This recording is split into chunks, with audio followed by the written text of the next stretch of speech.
And now, it's time for another Dice Tower review with Tom Vasel. Hey folks, I'm Tom Vasel, and today we're taking a look at Greedy Kingdoms. Again.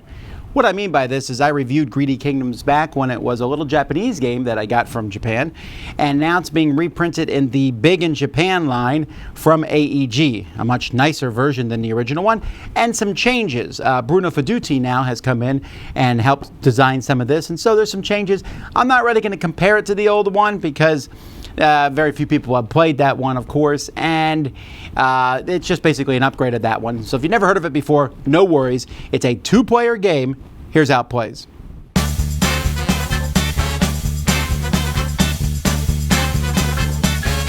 Each player is going to get a set of 9 cards: a king, a traveler, cook, knight, bandit, witch, thief, baron, and painter. So you have the exact same set of cards, and then one player will start with a coin or food, and the other player will start with a coin and a food. The player with just one resource will go first. So when it's your turn, you're considered to be the attacker, and so first you have first you refill this row to 5 cards if it's below 5 cards from the deck. Then you have a development phase, and then you have a battle, and then you have another development phase. So when it's your development phase, you can buy one of these cards here. So let's say I had kept the coin, I can buy this port. It says at the start of my turn, as the attacker, I get a coin from the bank. So I can pay a coin and get a coin every turn for the rest of the game. That's not a bad idea. Buildings will stay in front of you. Here I can pay 2 coins and a food. At the start of my turn, I get a star from the bank. Stars are the best resource, so that's not a bad idea. You can also buy magical items and keep them and use them. So this one here costs a star and a leaf. Use and discard when your opponent pays to build a palace. They cannot build it and must take back the resources. So basically it shuts your opponent down a turn. Or here I can pay a star for this one and play one of my blocked heroes as if it was not blocked. That will be explained a little bit later. And then there's people. So people, when you get these, you just immediately pay for it and get the thing. So here I pay a leaf and get those 3 resources. It's kind of a one-time use card. You can also buy a royal palace. Royal palace costs 4 stars and 1 leaf. These are the hardest things to get, and that's important because if you build 2 palaces, you win the game. So there you go. You can also pay any T resources and take the top hero card. When you take this, so this is the burglar, for example, you'll notice the burglar says upgrades from the thief. So I would find a thief in my deck, take the thief out, and now instead of the thief, I have the burglar.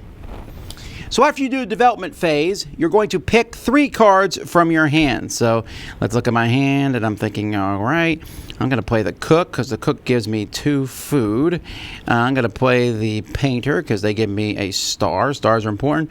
And I'm going to play the baron because it gives me a coin and a green leaf. My opponent is also going to be picking some cards, and so maybe they go through and they pick these 3 cards. We reveal the cards. Both played cook, so my cook is blocked. Both played baron, so my baron is blocked. But my opponent played the thief because he wanted to stop me from stealing something from him. So I get the painter, which is I get a star. That's my turn. I can now have another phase where I can buy something or a palace or buy a new hero. And we go on, and the other person becomes the attacker. And we just keep going back and forth till someone builds 2 royal palaces. So you can see that as you're picking these people here, at first you're going to want to pick people who, they cost nothing and it gives me a food and a coin. But if I have a coin and 2 food, I can use that to get 2 stars. Or if I have a coin, I can get a star and a leaf. Or if I have 3 coins and 3 food, I can get 3 stars and 1 leaf, which is almost enough to build a palace by itself. That gets even better when you start upgrading them. The painter now will give you 2 stars. The cook will give you 1 star and 3 food. The sage gives you 1 of everything. So you can see that the cost might go down and the increases go up. However, if you have one of these upgraded cards, your opponent knows you do, and they may try to stop you, and they'll play that one all the time to stop you, and you know they know that, and so on and so forth. There's all sorts of cool cards in this deck that are going to be different each game as the cards come up, but that's how you play. So the components for this game are pretty good. The card quality could be better. It's decent card quality, but at least, the symbology on all the cards is very, very simple.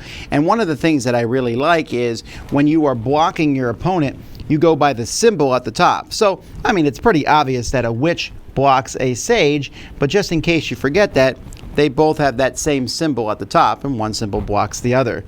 The components here are nice. They're not just cubes. They're like different types of resources, and you know, it's a small game, but I think the components are really nicely done. Simple and fun, and utilizes a mechanism I like, which is basically rock, paper, scissors, although it's a little more complex than that, right? But you have 9 cards. Now, the chance of you getting all 3 of your cards through is probably not very high, although I've seen it happen. Because your opponent's going to sit there and say, what do I want to block? Now, for me, I almost always want to play the thief, right? As a defender, because I don't want my opponent stealing any of my stuff.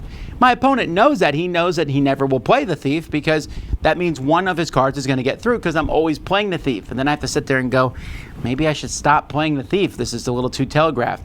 It's especially even more interesting when you get those special cards. The king upgrades to an emperor. The emperor gives you 4 stars and 1 leaf. That is exactly what you need to buy a palace. So if you have the emperor, I'm probably always going to be playing the king. Again, you know that. So once that whole upgrade system works really well, because once you upgrade something, your opponent's probably going to try to block it. So that lets you get something else through. But they know you know that, so therefore they won't block it, and then therefore you will play it. I like it. Again, and then there's those cards in the middle. Now, if those cards in the middle weren't there, I think the game would still work. But there's some neat things. Hey, I took a building. You know, let me talk about some of these cards that are in the middle here. So at the market, you can pay 1 resource to get a different resource if you have the market. The barracks gives you a free leaf every turn. The port gives you a free coin every turn. The hospital says if you have no resources at the beginning of your turn, you get 1 of everything, which sounds great, but you'll probably have some resources. Now, the people in this game can often be kind of a take that thing. The ogre takes your opponent's buildings and shuffles them, and one of them is discarded and for forever. Here you take an advanced hero from your opponent and give them the starting hero back. You basically steal one of their advanced heroes. Here, take 3 of your opponent's resources, return them to the bank. So there's a bit of take that in the game, although if you really hate that, and I don't really mind because it's a quick, short 2-player game, I guess you could take those cards out of this deck. But I like the buildings, I like the magical items like that one I showed you, which said you can play it to let one of your block guys get through. That can be pretty handy. I'll buy that and wait for the right moment for the guy to get through that I need those resources, and boom. And it's not a long game. We're talking 10, 15, maybe 20 minutes at the most. It's really easy to set up and play. This is that kind of 2-player game that's like, yeah, this is exactly what I'm looking for in a 2-player, fast, fun game. A game I can play on an airplane, maybe not with all the little pieces.